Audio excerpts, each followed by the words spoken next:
Hello, welcome to Lemon Studios, where we talk anything and everything entertainment. I'm, of course, Lemon himself, Zeke Lemon, and this is my review for The Lost World, Jurassic Park, the sequel to the greatest movie of all time, in my opinion, Jurassic Park.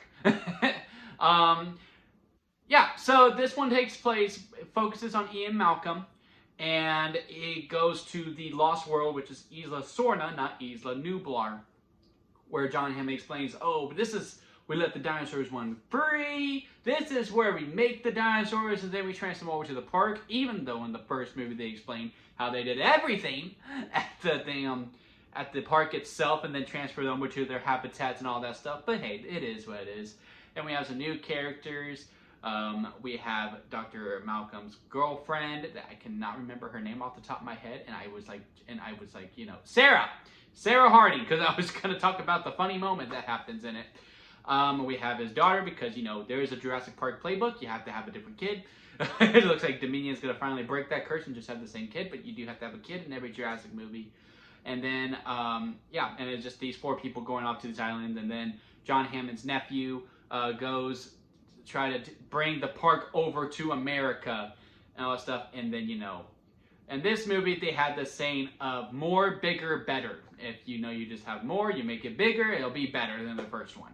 Well, they got 2 out of 3. And again, I mean, the first one is a perfect movie. I mean, you're asking a lot to make it better. A lot of people were disappointed in this movie. I have a story when it comes to this one.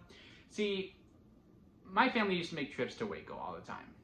And to visit my Uncle George. And he was a huge fan of these movies as well. And in a lot of ways, he probably inspired me to be as much in love with these movies as I am. And he had the DVDs to the second one and the third one. I remember those DVD covers.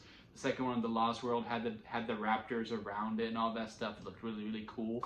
And I would watch it while my dad hung out with him for the most part. I would watch that one and the third one quite a bit while I was over there and they were hanging out. But yeah, this one to me is a step down from the other two. Out of the parks, this is the weakest of the 3 to me. So spoiler alert for the third one, I actually really like it. It's my second favorite Jurassic movie out of all 5, honestly. So when we get to the third one, we'll go more into that one. But yeah, this one is, you know, probably 4th out of the 5 for me. I think this one goes on a little too long. And also it has a really meshed up look of what comedy is and all that. Like, there are some good examples of it. Like the Sarah Harding. How many Sarahs do you think you are? That was a good use of comedy. What's not a good use of comedy is when the T-Rexes attack them and, you know, they're hanging up by the rope and this guy comes by who's just trying to help. And he's like, yeah, what else do y'all need? Oh, yeah, 2 double cheeseburgers and all that stuff. Like, that part, I was like, okay, you're pushing it a little much. Also, booking was a lot of the same. Like, how they got to the island was kind of the same to me, personally. And then the whole other side plot of the nephew trying to get the animals to San Diego and being part of that. That was a neat concept, because I always thought of that myself. It was like, if there was a zoo with dinosaurs and all that stuff, to pay to go to another island and then book a hotel to stay there, and then, you know, you just go there, like, after you see the animals, what do you do? It's like, okay, look, there's a T-Rex. And like, yeah, it's cool. It's a T-Rex. Like, I would be blown, my mind would be blown. But would I, like, want to spend money to go to an island? Most likely, I probably would want to hang out with those dinosaurs for quite a bit. But I think, like, the average person who isn't as, you know, obsessed with dinosaurs as I am, is like, yeah, they want to see a dinosaur. But then after that, it's like, okay, what else? You know what I mean? So, yeah, I like the concept of, yeah, you bring the zoo to them. Like, I could totally see that why he would think to do that. I'm not a fan of Sarah as a character. Like, just from the whole beginning of how she just comes in and just exposition dumps, like, what these dinosaurs are. Like, yes, I know dinosaurs too. And all how that she's just like, yeah, no, I know you've been here, Ian, but I can handle myself. Like, no, he clearly knows what he's talking about. Listen to him. Follow him. But no, she was so hell-bent. And, like, how sometimes the character things, like, I don't see the motive of bringing the T-Rex. I just don't. Like, you see a baby T-Rex, like, yeah, sure, you want to help it. but it's a baby T-Rex. Those parents are coming, especially with you, who had the thought, like your whole mission was to prove, yeah, no, T-Rexes do care for the young, they just don't let them be. Yeah. So why are you bringing it? Because you know they're coming, and they're going to eat you.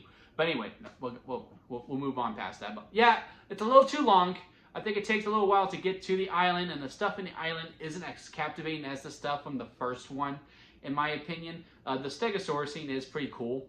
But, you know, like the ending, like it just kind of abruptly ends. Like there's not a proper ending to it. The T-Rex stuff is also very cool as well, when they're actually being T-Rexes. Like when, I know a lot of people hate the kill of the guy that's helping them, because like he is just trying to help, and he gets this brutal kill, and it's usually a kill that's set up for someone who's like, you know, a dick, like the guy who gets eaten by the compies.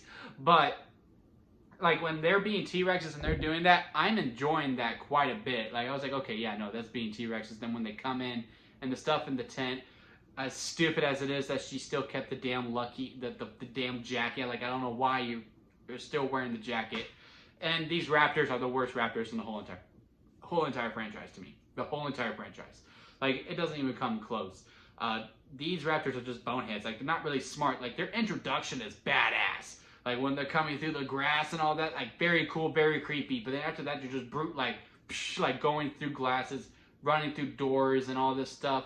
Wasn't a huge fan of that. Like raptors supposed to be smart and crafty, while these were just like, you know, just dumb. Like these raptors were just dumb when they're supposed to be smart and crafty, and they weren't. And the stuff in the San Diego scene, I always say this every time. I think it's a great short story. A great short film. You know?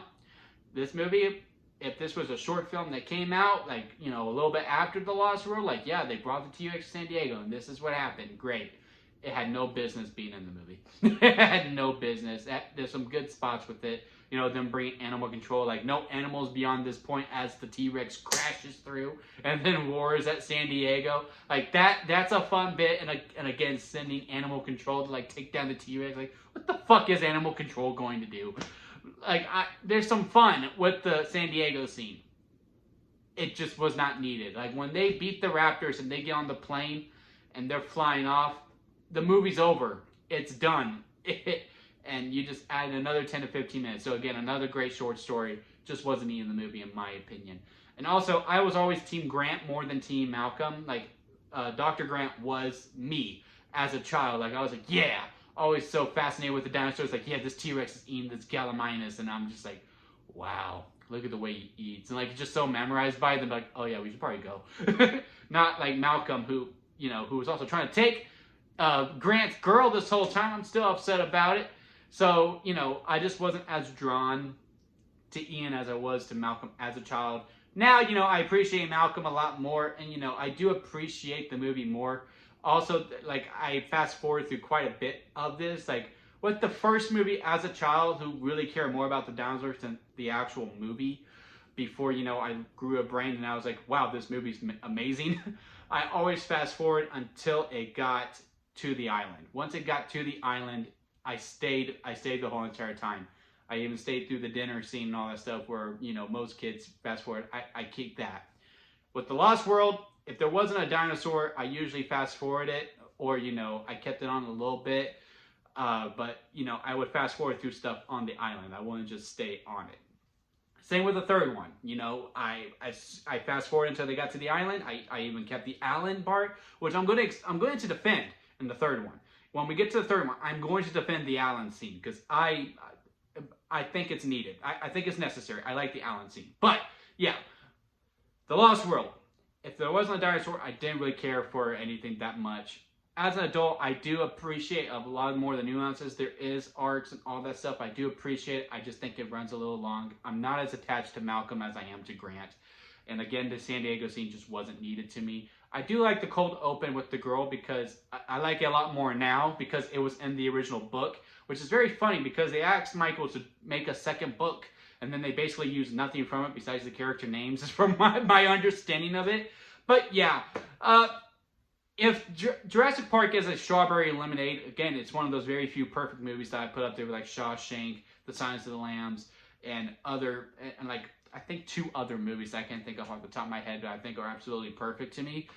This falls like to a Lemonade, which, yeah, it's still a good movie. Like, this is how the lemon scale works if you don't know. It goes sour, expired store-bought, lemonade, freshly squeezed lemonade, and then strawberry lemonade at the top. So they go from strawberry to like just going, yeah, it's a movie. Like, it's a good movie. Like, if it's on, I'm going to watch it. I can still quote it from line to line like I can Jurassic Park and Jurassic Park 3.